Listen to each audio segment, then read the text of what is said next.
I'm very, very grateful that you are stepping into this excitement around your birthday.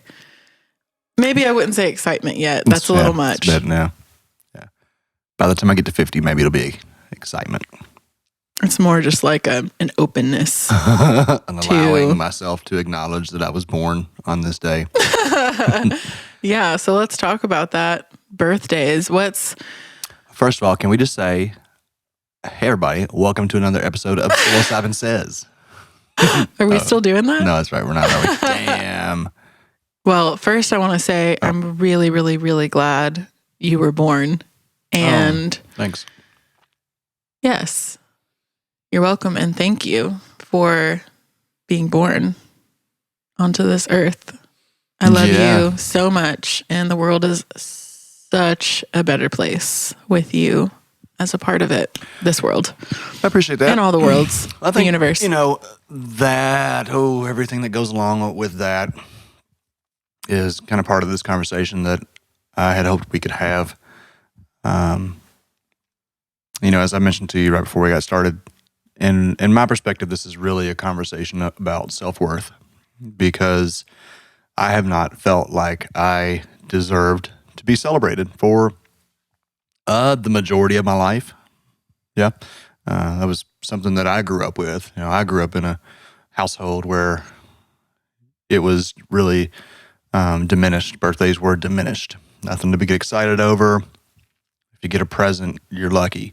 I remember one birthday party I had, and I think that's only because I saw some photos of it. I don't remember any special birthday cake. I don't remember any special gifts.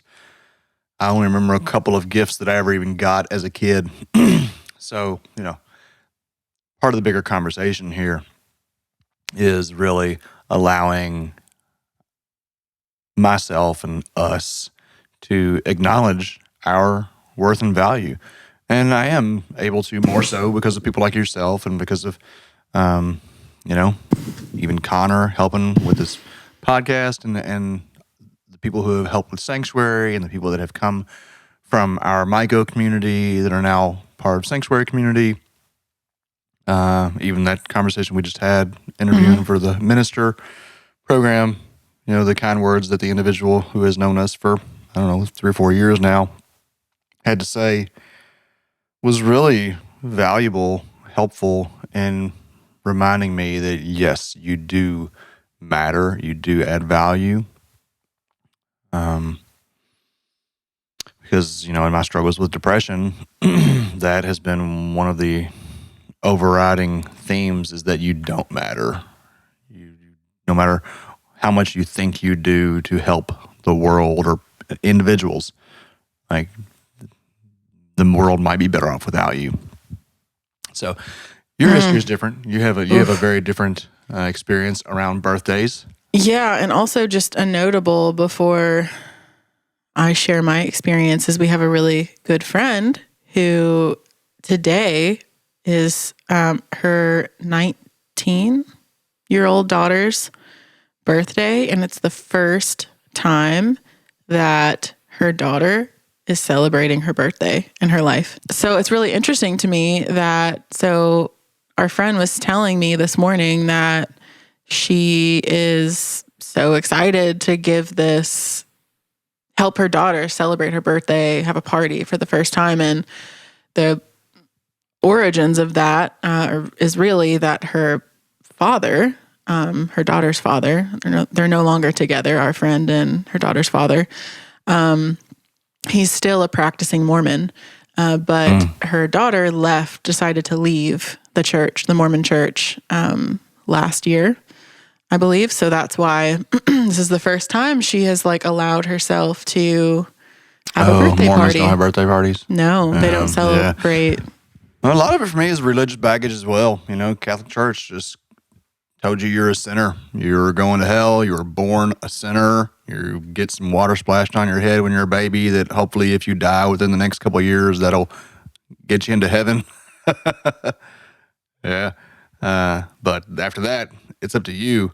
And odds are you're not going to do good enough. You're going to have to end up in purgatory and pay off debts for thousands of years before you can enter into heaven. So there are subcultures within the larger American culture anyway that really devalue the individual, particularly in comparison to this idea of God or divinity. And that was so hard for me to wrap my brain around. I think due in large part to the fact that I am so fortunate in my upbringing and that my parents celebrated me as an individual since I was born. Well, entire arenas celebrated you as an individual. Huh? And you're skating and you're all arenas? Clapping and it's a skating arena, isn't it? Yeah, there was a lot of that. I had coaches, many coaches that was a big part of that part of my life was cheerleading and like coaching, like celebrating successes and failures and all of it. And so it is, God, it's like sad isn't even put a word to the feeling that I feel when I hear stories like what you just shared about your upbringing and our friend's daughter. Oh my gosh, like we are here together. Therefore, we all need each other. And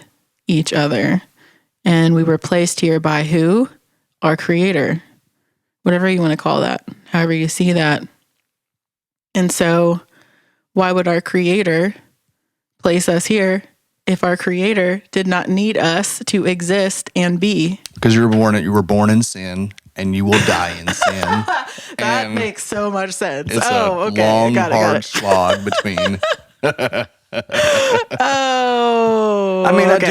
me wrong. I do feel that there is value in humility, of course, right? Like, no matter what we do in this world, like Jeff Bezos will one day be dead and gone, and in however long, everyone will have forgotten about him.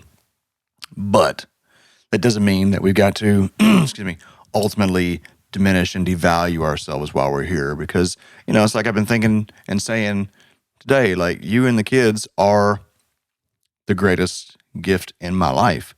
And so I know that I'm a gift to you and to them.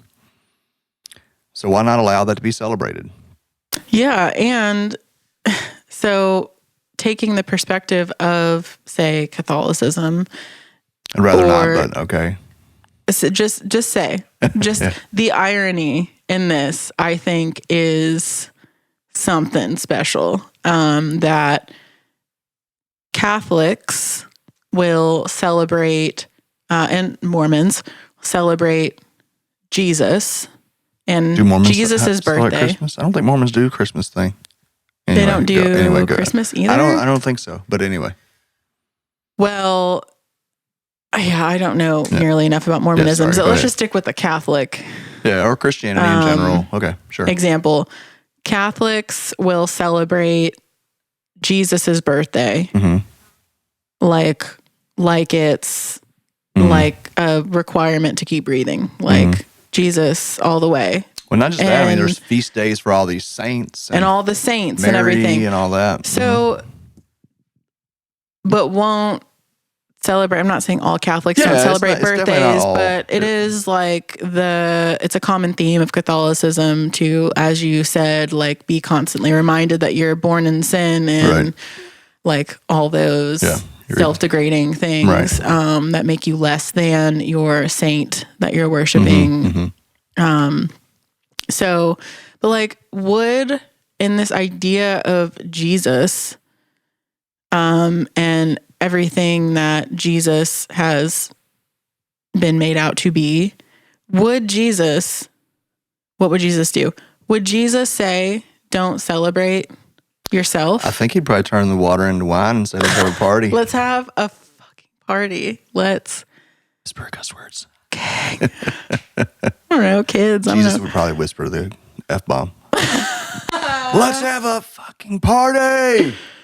Jesus would hand out psychedelics at all of our birthday parties. He would bring them, potentially, maybe, if he had access. Turn a portobello into a psilocybin mushroom. Yeah.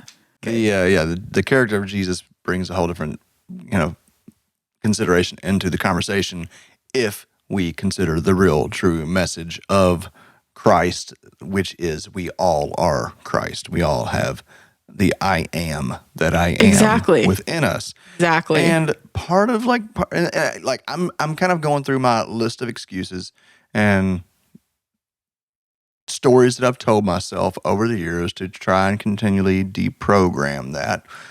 Because one of the things that I have told myself is your birthday is no different than any other day. You should celebrate every day like it's your birthday.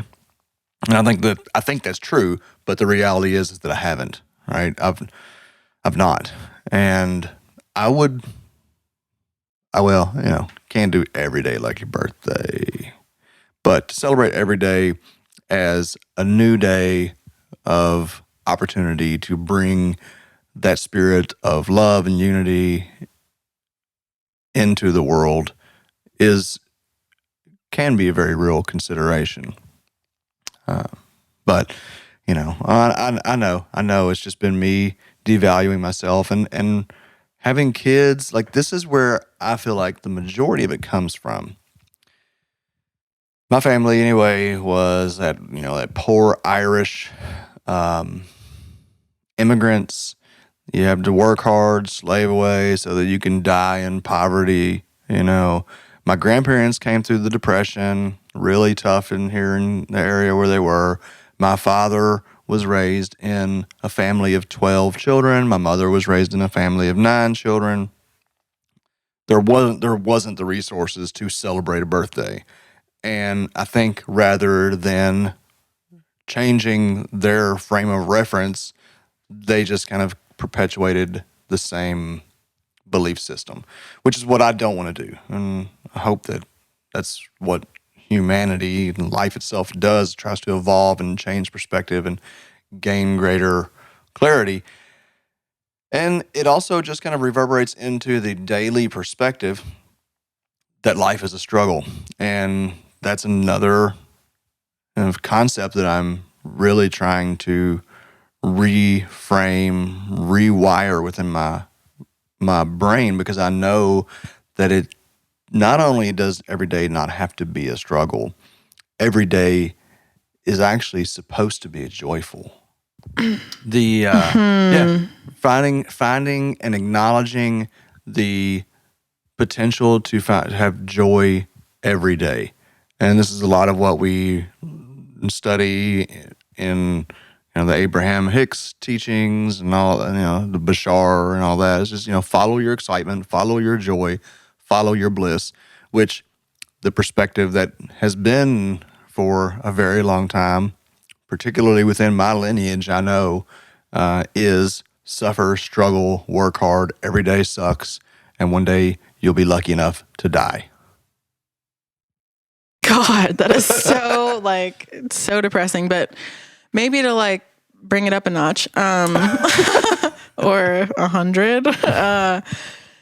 So you mentioned your ancestors, they just didn't have the resources to celebrate their birthday. And that sounds like something they would say, like, you think I have the ability to eat fucking cake today? Mm-hmm. Hell no. I'm just trying to survive another night, not get, decapitated by a Native American, Iroquois, whatever. It's a little farther back than I was thinking, but okay.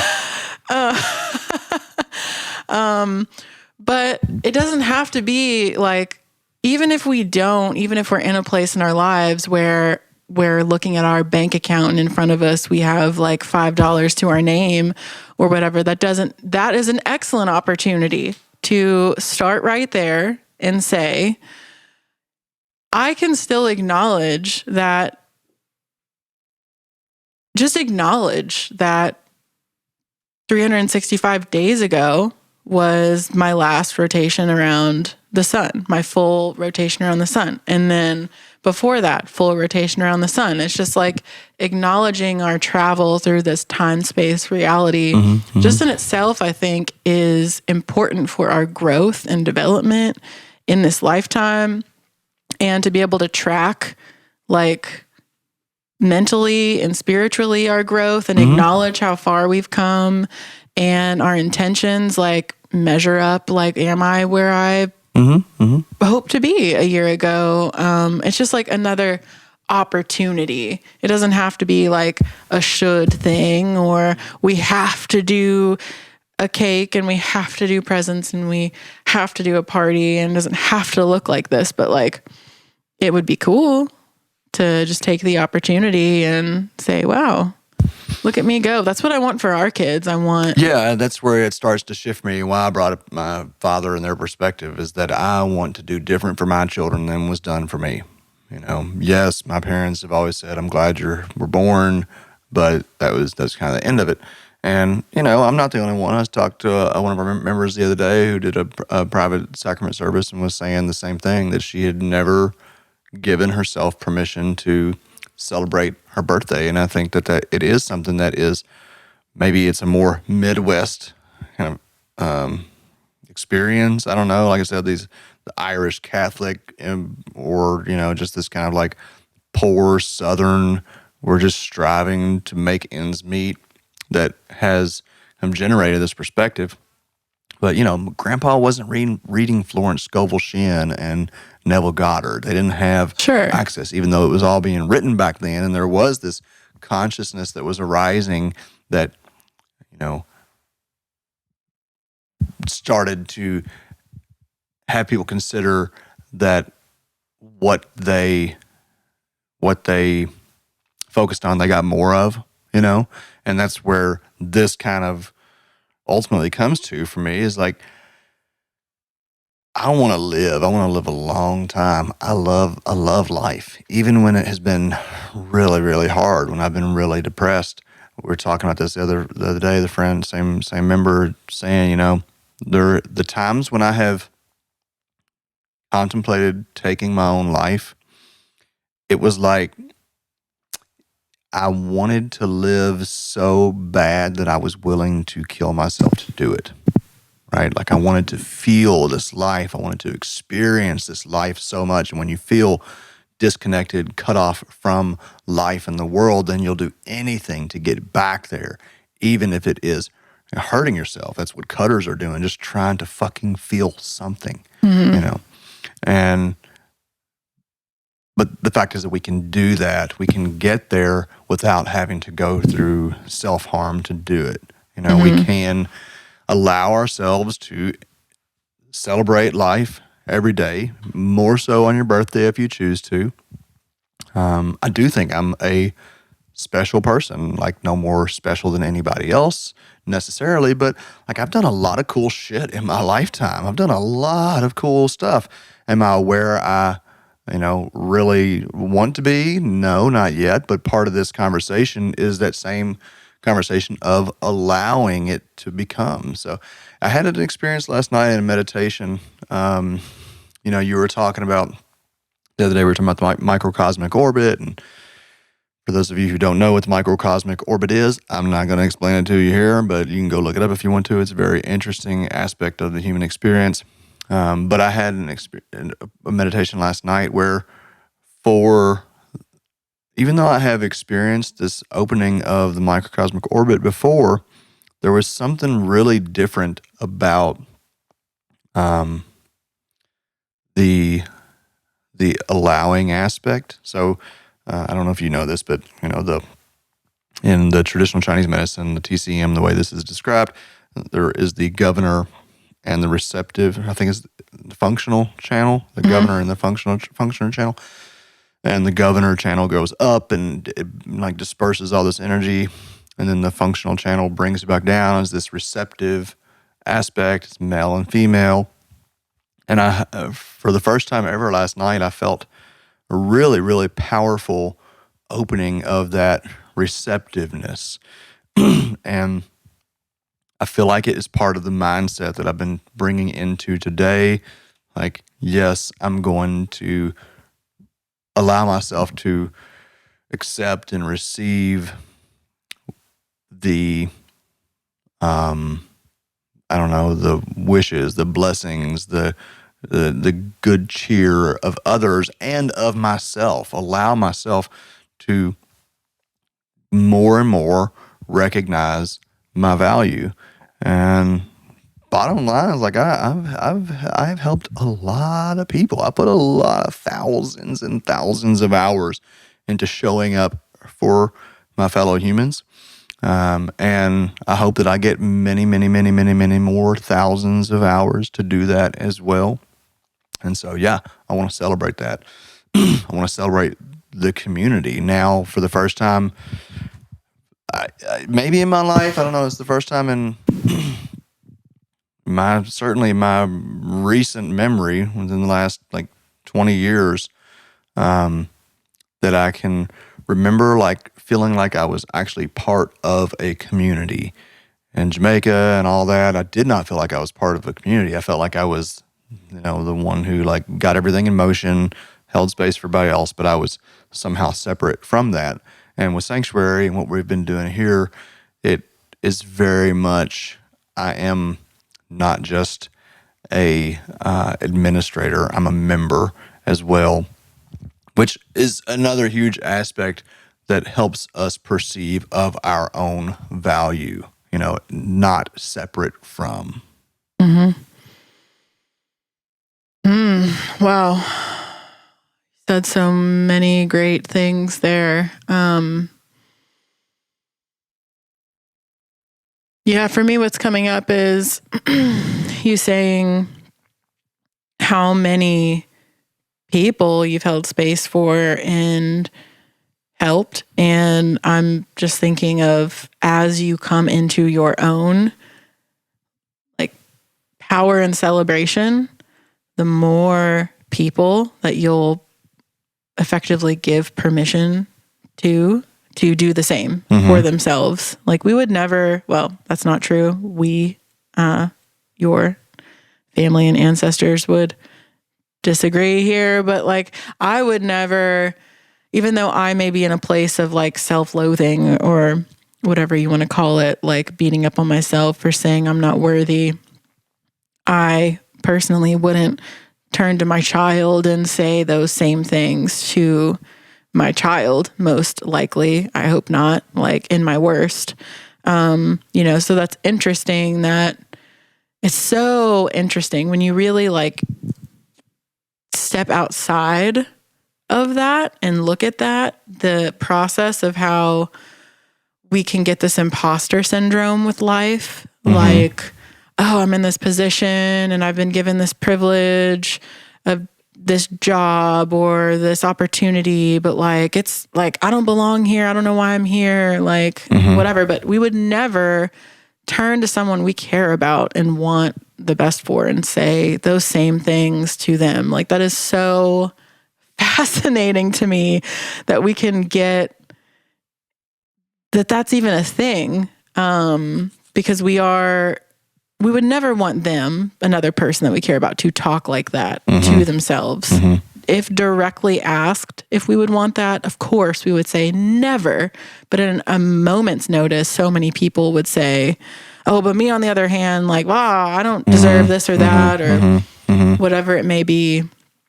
So, no, I mean, if I saw somebody else that had done the stuff that I have done, I'd be like, that is one cool MFer, and I hope they're making a bunch of money, and I hope they've got a bunch of friends, and I hope they get to really enjoy the fruits of their labor, and that's the perspective I want to continue to apply to myself more and more and more.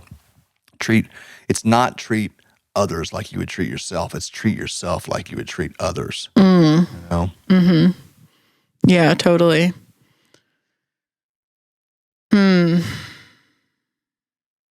And even your birthday, the last birthday that you had, me throwing that party for you and decorating the house, I had never done that, ever. I've never put up decorations for a birthday, ever.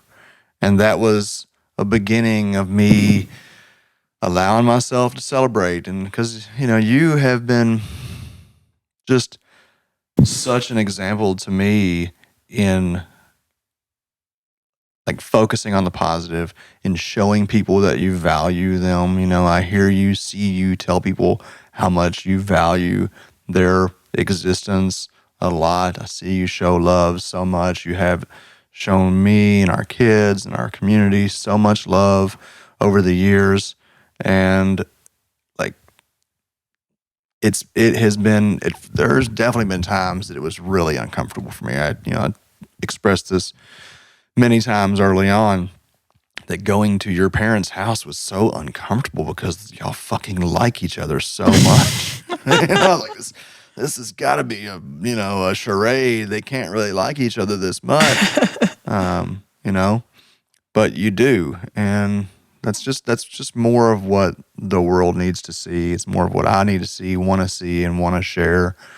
Like, I want to be in a place where, as just like, I don't know what's a reasonable percentage, but the vast majority of the time when I'm looking at people, I want to be looking at them and conveying to them this powerful sense of value. And you know what? One of the most, I'm going to do some ongoing integration here, but there were times particularly it happened in Jamaica a lot. It still happens now. It still comes up to me now. But there were a few times, many times on retreat where I've got 20 people around me and we've all just dosed. And, definitely by the third dose, but usually even by the second dose, you spent 3 or 4 days with people. You've got to see and hear their story, and you're like, wow, this is such a wonderful person that does not love themselves. Like, this is such a sweet, beautiful soul that doesn't see it in themselves. And so I would go into meditations. I can even still remember my little spot that I used to sit in, and, the mushrooms would be coming on, and I would be just kind of praying within myself, like, how do I help these individuals see their value? How do I help these people that deserve to love themselves so much? How do I help them love themselves? And I would, often, so ridiculous how many times I went through this same thing without being able to know and immediately going into it. But as I would sit there and meditate in the mushrooms, my subconscious, whatever, would say to me, basically like, you know how to teach them to love themselves. You love yourself. And then I'd be like, oh, fuck, joke's on me, right? And so that, again, is coming up right now. Like, when I see and meet people out, like when we go out tonight, we go out to your parents and go out wherever we do, and here with you, and here talking to those that want to listen to this conversation. Loving myself is the best, most effective way to help anybody else love themselves. You can't bring them there instantly. It's not going to be, that's what we want very often, is we want to be able to, like, boom, hit somebody and say, like, you deserve to be loved. You deserve to love yourself like you love other people, but understanding that it's a process. I accept myself in the process. That's one thing that I'm not doing that, I'm sure Pope John Paul would really be upset that I'm not guilting myself anymore. But I'm allowing myself to be okay with the journey that has got me to here now. That's an act of self-love that helps me to generate more of that love, Well, now that we have the church, we can just, speak in some tongues and just smack them on the head, and and then there we go. They're healed. So it is, pretty instant now that we have the church. Oh, man. Just kidding. Yeah, that was like a full-on Hallmark card of juicy goodness. It's like these things, like, we hear these things. That's so interesting to me.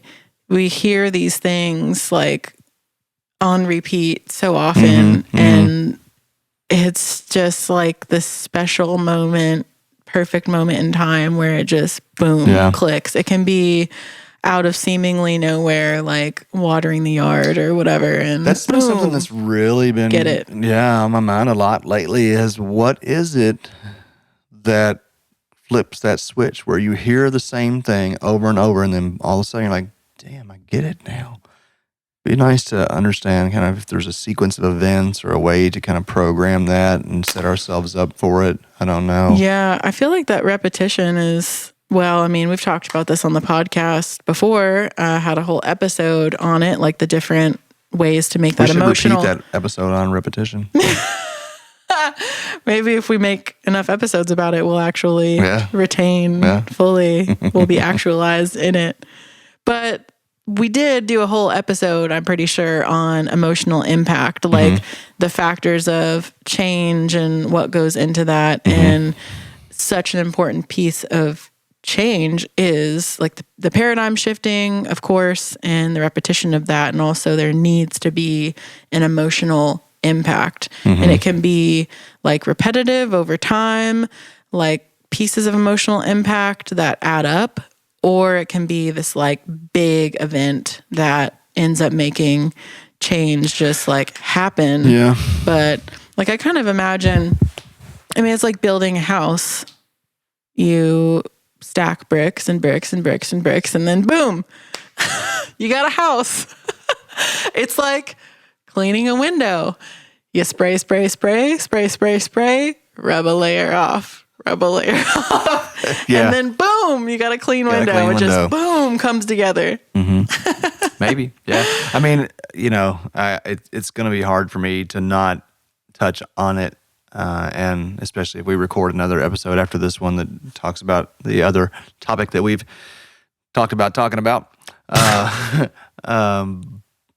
But, you know, as you're talking about this emotional impact, I'm thinking of my birthday last year when my own mother told me that, you know, basically she heard our podcast where we were talking about us at the time when we were kind of exploring the polyamory, if that was going to be a life for us. And, you know, and she heard that and let me know that it was evil and that there was no forgiveness and that one day she would watch me hit rock bottom and would never help me ever again. And, you know, a lot of very ugly things came through on my birthday last year. And initially it had a really profound negative impact, sending me into a depression, but it eventually gave way to kind of like the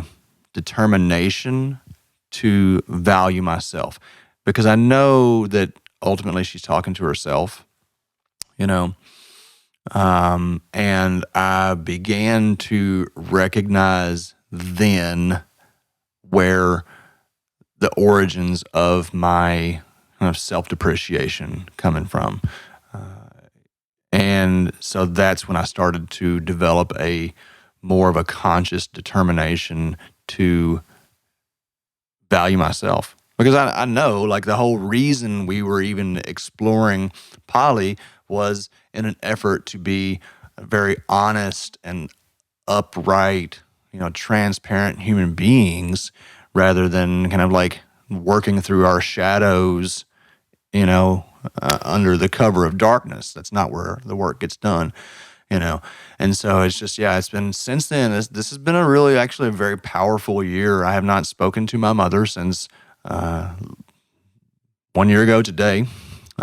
Which we actually did a podcast pretty soon after that, all about that. The whole thing, the whole thing that happened. About a year ago. It's just, you know, it's just been an ongoing journey in uncovering my self-worth and learning as well that my self-worth can't come from you. It can't come from mom. It can't come from all the people that I've helped with psilocybin or through psilocybin. It can't come from anything ultimately other than valuing the life that is within me as the same life that is within the sun, or, you know, everything, everywhere. And so seeing that Christ within myself, if you will, that God within myself, and loving that, not loving all the stuff that goes along with it, and then loving that and embracing that pureness of self and celebrating that pureness of self, then all, good people come into your life. And, it's just the same thing I've said with you. Like, there was a time in my life where I was like, no more bullshit relationships, no more of these encounters that I use to reinforce my lack of self-worth. And it shifted. And that I feel very confidently that brought you into my life. So I'm hoping and confident, I know that as I shift my perspective on my own personal value, that it will be reflected environmentally. I'll see it in the friends and people that are in my surroundings. I'll see it in my life experiences. It'll show up in many different ways. Mm-hmm. Yeah. You know what? I've tried to put myself in your mom's shoes in a way as myself, really more like put myself in the shoes of a mother who will one day have adult children who are making decisions that I don't understand, which I am sure will happen. Mm-hmm. And I hope that it happens because that's a big reason I wanted to have the growth experience of being a parent. Not so that my kids do everything that I expect them to do or that I think they should do. No, because that would go against how we operate as life. We change and we learn and we do better. And I hope that our kids challenge and feel, maybe not comfortable is the word, but feel like they have permission to challenge our ways and that they can have open lines of communication with us as they're challenging how we've lived. Because that's the only way that not the only way, but that is a big way that we as parents to them will exponentially grow. If we can invite them to do that and say, you see things this way, I don't get it, but that's probably a good thing because there's a lot of things we don't understand in life, and we shift and we're flexible if we're, fortunate enough or have the ability to be flexible. So for somebody that is just like squashing somebody else's desire to do things differently is, not happy. It's not even not happy, but I don't know. I'm not saying anything that you don't already know or whatever, but just seeing your mom, I would like to envision her and other people who seemingly don't have the ability to invite growth into their lives. I'm beginning this personal practice in the last year, really, of instead of having anger towards those people, which is a lot easier if they're not intimately tied into your upbringing in life. But to envision them as opening up and envisioning them as saying kind things to themselves and just really envisioning that releasing of fear, opening up to growth and opportunity. And I feel like that does have an impact definitely on me. If I can, instead of harbor anger, because for years, I walked around just being angry at people who weren't open-minded people, people who put down other people, people who have racist ideas and practices and or whatever, any kind of discrimination. Like I would just be angry and be like, screw them. Like they suck. They're horrible people. I hate those people. And every time I think that way or speak that way, like I feel it. I feel like a shrinkage in my openness and my love towards myself, because we've all and will all do things that aren't the most enlightened things in the world. And there's other civilizations out there, I am sure, that are looking at us and are like, I mean, probably have a lot kinder things to say and think about us than we have about ourselves at this point in time. But like we're a long way and we will never be perfect and totally evolved and enlightened. So really goes back to allowing, to allow, you know, even if it's allowing an asshole to be an asshole, and just like understanding, accepting that that's where they are in their process, and that our resistance to that is going to slow their progress in shifting that perspective. I wonder what Bashar would say about birthdays. Wow. I was hoping you were going to try to do a Bashar. I think that Bashar would say. Which version of Bashar? Go to your excitement. Go to whatever excites you. And it does, and that's what I can recall past experiences, and even like little shutdowns that I've had here today. Like it's not fucking over. I can recall like when someone has said happy birthday, or like the Facebook thing, you know, like every motherfucker that I don't know is writing happy birthday on my Facebook page, you know, and like a part of me is like, oh God, here comes all the people that don't ever talk to me wishing me happy birthday, right? But that's just another little form of resistance, and just allow it. There's like, it feels good to tell somebody happy birthday. It feels good to tell somebody they're doing a good job, you know? So just want to continue to allow. And when I experience that resistance, to just kind of soften into it, recognize that it's there, soften into it, and continue moving forward. Say thank you.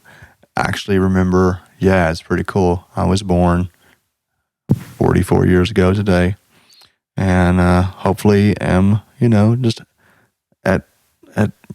at most, or at least halfway through my stay here on planet Earth.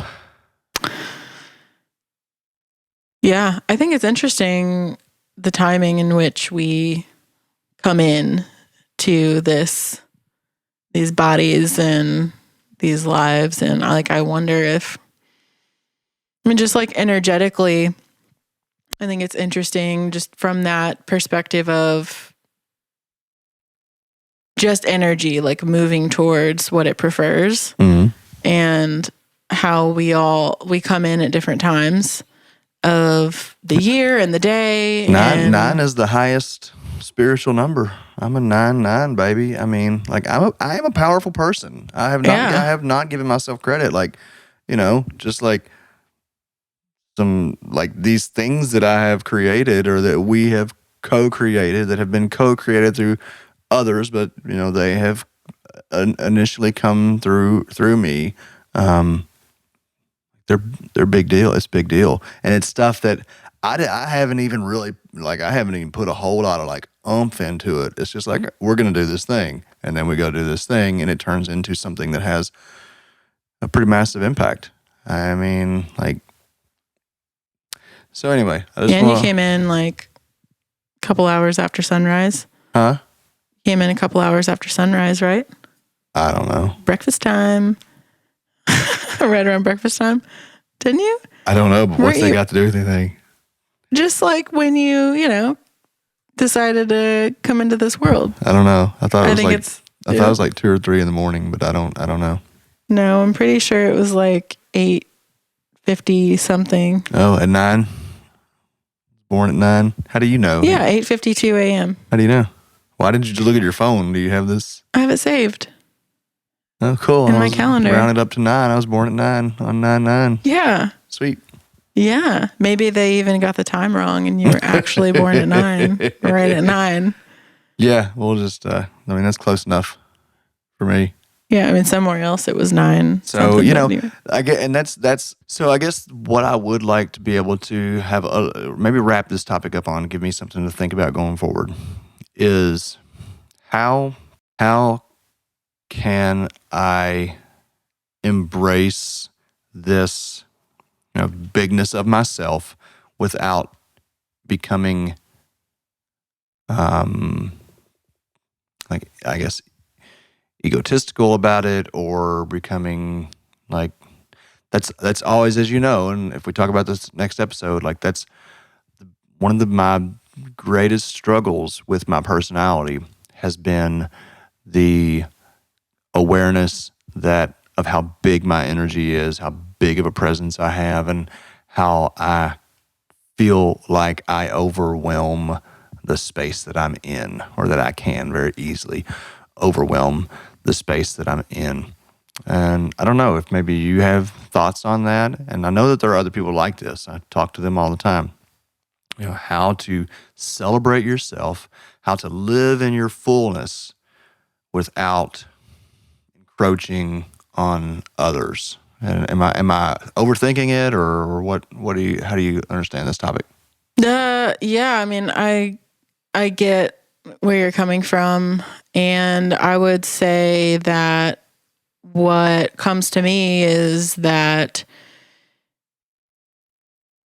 if you're inviting, like, invite others in, as you do, like, all the time, is inviting others in to celebrate with you is a mutual, like, exchange. It's like it's benefiting everybody. It's not just benefiting you. I think it seems like, from my understanding from what you just said, is that, like, this visual comes to my mind of, like, it being all about you, and everybody just give me all of your energy, and, like, attention. Give it all to me. It's the attention I don't want factor. any for you. It's all mine. Like, it just not that you think that way about in your day to day, but that you're afraid that it could turn into that, or come across that way. Which, like, yes, which I totally get that, and I think probably everybody, the majority of us, have that when it comes to something in our lives. Even when it comes down to being complimented, it's like a cultural thing in so many places, in most places, to get complimented and say, oh, but, and, like, downgrade, this old thing. But something's wrong here, to like keep from being bright and powerful out of a fear that I'm gonna overtake others, or this person is going to be uncomfortable, and I don't want to be the reason for that. And I know that we can shine bright and be powerful and simultaneously invite others to be bright and powerful. There are different ways to, like, there's the difference between power and force, right? And what you just described is, I think, how a lot of people think it has to be to step into our power, is being forceful about it, when that's not power. Like, power is really, like, inviting others to step up as well. That's how we are really powerful as individuals and a collective. Yeah. So this has me feeling the difference between ultimately giving and taking. So the challenge has been, if I turn it up, I am concerned that when I'm being overly self-aware, I'm concerned that I am taking the energy, taking the attention. We've all encountered those people who kind of suck the air out of the room. Like, they just talk. It's all about them. It's like, But then we also, if you can envision the person who when they come into the room lights the room up. They give out the energy, right? And that's what I do. I know, and where I think maybe the key point of awareness comes in is that if I go into an environment and I'm turned up, anyone who is afraid of that or critical of that or condemnatory of that, that's their own fear. And I have had at times, either because I didn't want to ignite that fear in others, or because I was afraid of the judgment of others. That's the big thing that I experienced so much growing up, is that I would forget where I was and I'd let it all out. I'd open up and I'd be, Big Eric, and there would be people who condemned it, and then I would feel shame, and then I would feel like I have overstepped a boundary here.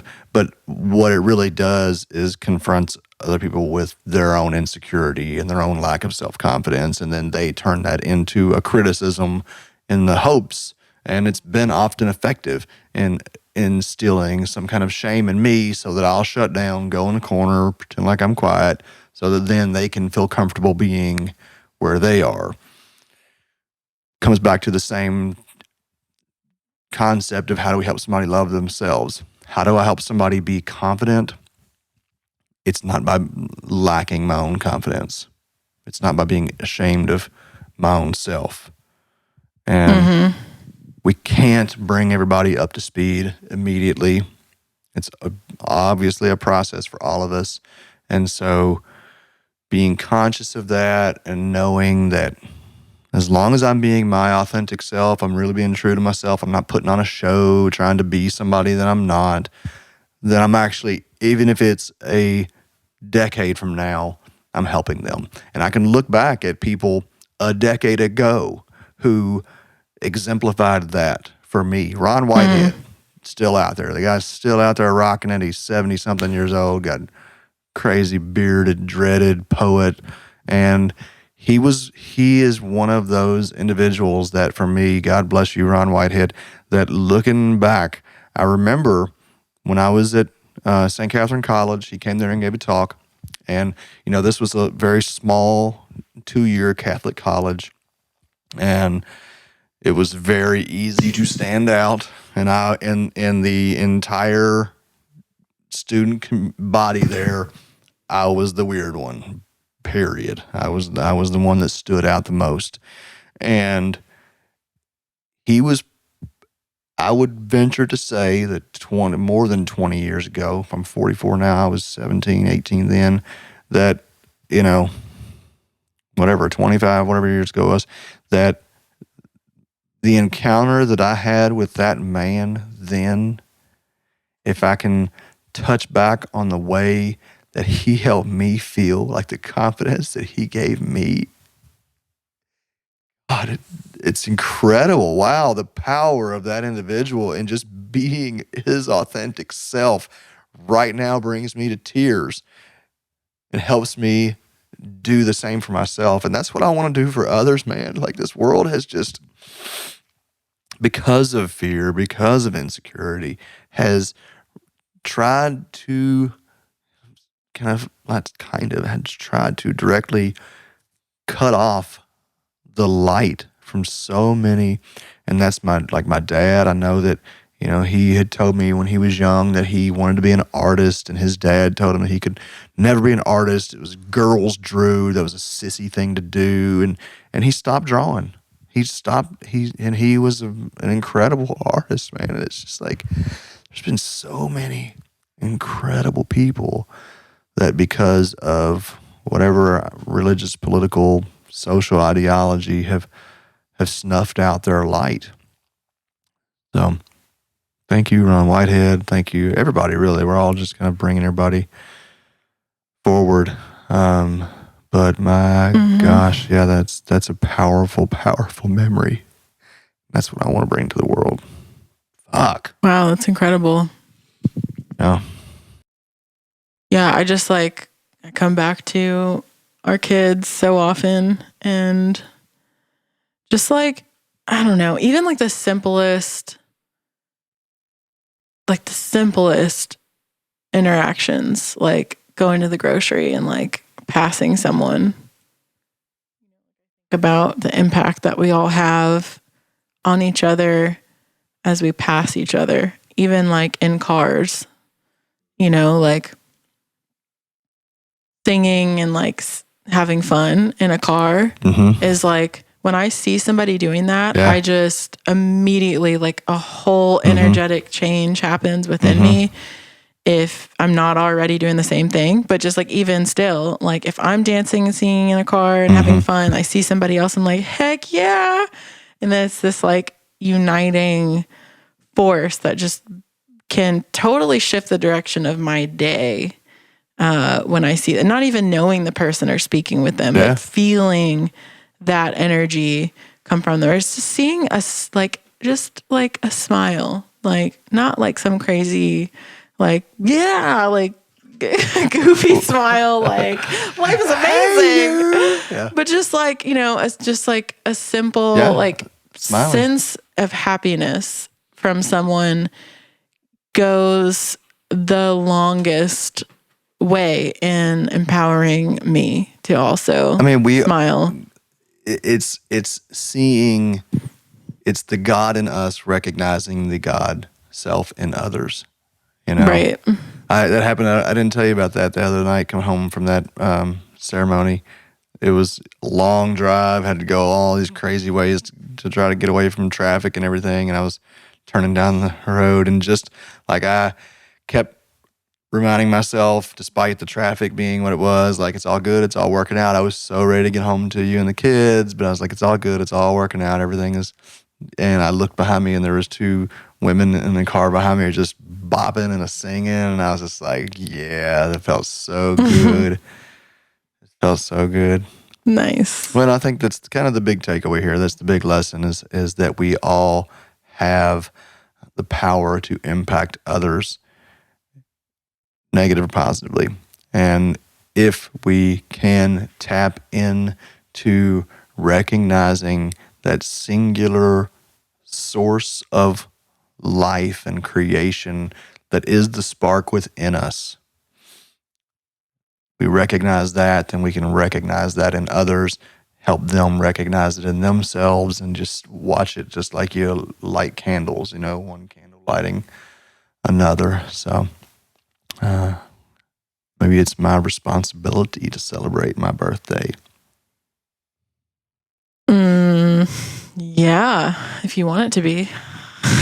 I mean, is it, once you reach a certain level of awareness, certain things, doesn't it become a responsibility to share that knowledge? Yeah, maybe I'd reframe it a little bit. Responsibility, I've got a responsibility to be happy. Not succeeding on that one.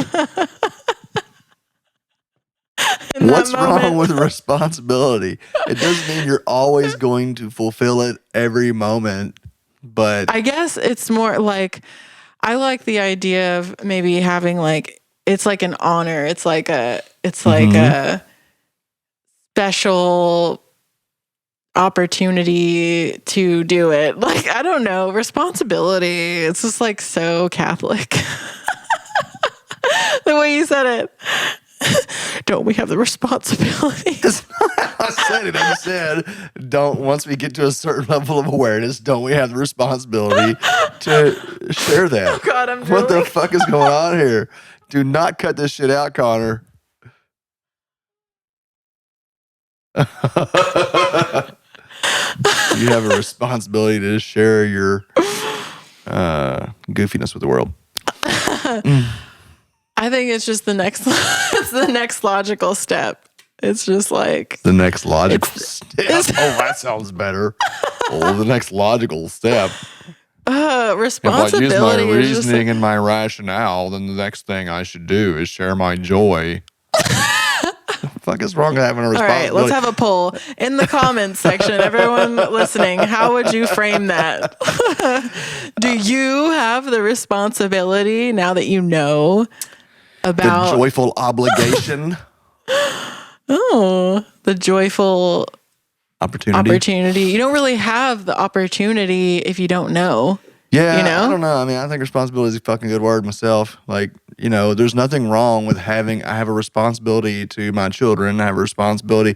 Once I, popped out some kids, and I got a responsibility to take care of them. Once I have given birth to this new consciousness within myself, then I have a responsibility to help share that with others. And I don't whatever. We can get all wrapped up in the semantics of it if you want to, but there's a lot wrapped up in a word. And I think if we frame like, yes, this is kind of, it's out there. I know that. Like, clearly all the time one of the things I love about you I'm most. talking about my responsibilities and blah, blah, blah. But since we have this joyful opportunity to talk these things out right here in this podcast, I am posing the question around like, would it be beneficial to reframe that in all many aspects of our life? Like, yes, we have like if you're speaking in terms of like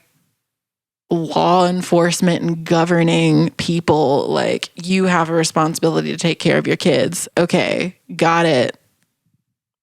The man, whatever. But like in my own life, it's more of like a really special opportunity. So do you think, I'm happy to, explore the boundaries of my Catholic influence, how deep that may have gone still. No disrespect to Catholics. If I attain a certain level of awareness of how to spread joy and how to help others feel empowered and confident and love themselves, is the awareness within me going to be cheering me on if I choose to keep that to myself and to not share that? If I decide, okay, all right, I've learned the lesson, here's how I help others love themselves is by loving myself more fully. And then I decide that, okay, but I ain't gonna tell nobody. I'm just gonna keep that here. I'm like, that it does seem like a responsibility. Like that's, but what is doesn't responsibility mean like duty and obligation type of thing? Like there's some punitive measure taken if the psychic was right and this is my last incarnation and I am a bodhisattva, right? Then it's my fucking responsibility and duty to help bring others to enlightenment. Or what? Or what? Or what happens? I guess I'm not enlightened. I don't know. Then you keep getting reincarnated. No, well, I mean realm. that's the whole, like, I mean, just for what it's worth, I would choose to always be incarnated. Like I don't, and that's where maybe this is coming from. Like, if I'm not mistaken, the concept of a bodhisattva is someone who is a soul that has achieved enlightenment, but instead of going to nirvana, decides to come back until everyone has reached enlightenment, because you want to help bring everyone in. And that's kind of how I feel. That's what I would prefer. Like, I don't want to come to some heightened level of awareness and be like, all right, peace out. Y'all figure it out on your own. I want to be like, hey, I figured it out. Let's have fun. This is how we do it. Let's have fun. That's what I'm saying. Well, that's fucking responsibility. That is not bodhisattva of you. That is not. That's what this said. That's what I just said. And I mean, go ahead. Enlighten me in the comments or wherever, y'all, if you want to. But like, that's the thing. It's like, it is like, I'm going to keep coming back out of a love for my fellow souls, I'm going to keep coming back until we all reach the enlightenment. And maybe... So go ahead. That sounds like a really awesome special opportunity. See, look, because listen, you can say things one way. You have, say, 2 seconds to frame something to someone. You can say it this way, or you can say it that way. And whichever way you're focusing on, you are giving the energy out of that way. Mm-hmm. So do you want to focus on the shiny parts of it? Do you want to focus on, do you want to focus on like the empowering parts of it? Or do you want to focus on the heavy parts of it? Good question. Or do you want to focus in between? Because when you say responsibility to someone, I would be willing to bet a sum of money that majority, which, I got a lot. It's in the vortex. Is that most people go, like, responsibility has been so laden with like heaviness and, baggage to carry. And, you've got a responsibility, like it was given to you and now you carry it. Now you deal with it. Like, to me, that's how I feel about responsibility often, not always, but it's often something that it just feels like a burden, I feel like, to a lot of people. So if it can be reframed. It can be a joyful responsibility. It doesn't have to be a responsibility that's like. There we go. I like that. I mean, there's a good in between. I have a responsibility with the level of experience that I have with psilocybin. Then I have a responsibility. If I go take mushrooms with people, then I have a responsibility to be the most experienced person there, to be the most supportive person there. But it doesn't have to be a dour obligation. It can be a joy.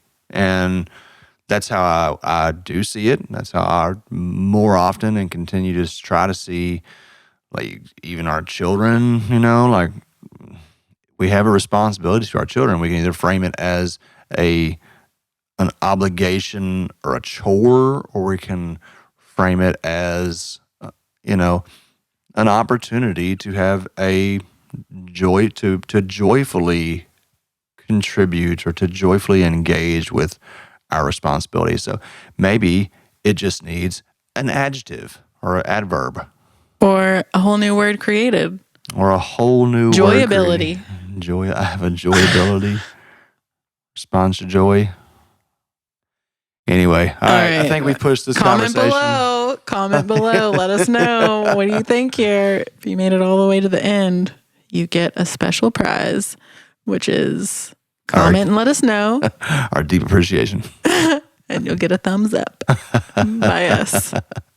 Thank you so much for listening. As always, yes, thank you. It's nice for us to have a little conversation. It's been good taking breaks, interviewing folks, but I really enjoy when we get to kind of hash out some of our ideas together. Me too. I love it.